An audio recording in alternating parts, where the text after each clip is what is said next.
بسم الله الرحمن الرحيم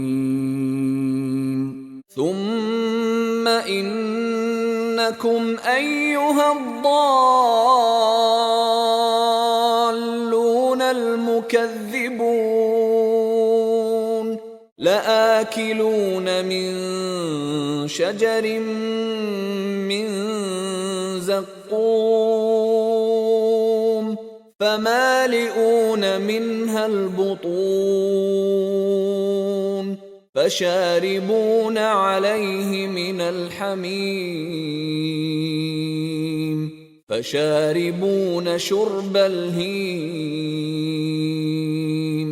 هذا نزلهم يوم الدين نحن خلقناكم فلولا تصدقون أفرأيتم ما تمنون أأنتم تخلقونه أم نحن الخالقون نحن قدرنا بينكم الموت وما نحن بمسبوقين على أن نبدل أمثالكم وننشئكم فيما لا تعلمون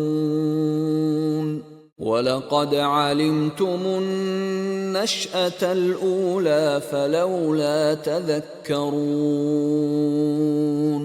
أفرأيتم ما تحرثون أأنتم تزرعونه أم نحن الزارعون لو نشاء لجعلناه حطاما فظلتم تفكهون إنا لمغرمون بل نحن محرومون أفرأيتم الماء الذي تشربون أأنتم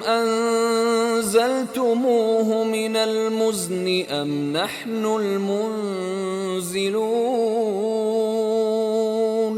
لو نشاء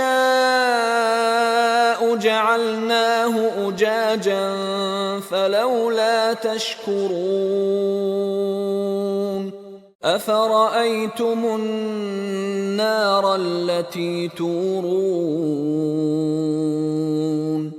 أأنتم أنشأتم شجرتها أم نحن المنشئون نحن جعلناها تذكرة